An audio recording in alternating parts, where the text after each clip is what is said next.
My name is Mike Dixon, and I would like to tell you the story about one of the best men that I've ever met in my life. He was my grandfather. His name was Floyd Norton. He was about 5'6", and he was built like a whiskey barrel. He was strong as an ox. I've seen him take a steel water pipe and bend over his leg. He was your typical man's man, rough and rugged, and farmed his whole life and worked like a dog his whole life. Well, back in 1991, I left to go to Desert Storm when I was in the Marines.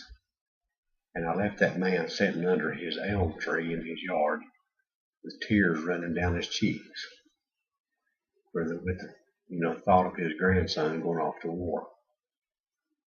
I got back home on December the 19th, back to Camp Lejeune, December the 19th. My wife wanted to stay over and visit some of my family that lived in that area. So we happened to get back home December the 22nd, about 3 o'clock in the morning. My mother always made a habit of calling us. It was on a Sunday. My mother always had a habit of calling us on Sunday morning early and waking us up. She thought it was kind of cute to call and wake us up.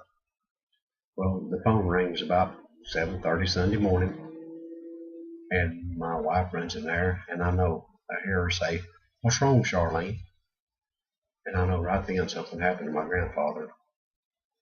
Well, I went to the phone, and I picked up the phone, and my mother says, "Your papa's dead." And I've carried that around with me for 21 years now, and that's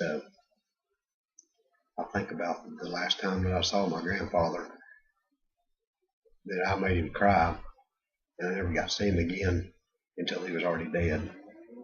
That's a great deal of burden for a man to carry around.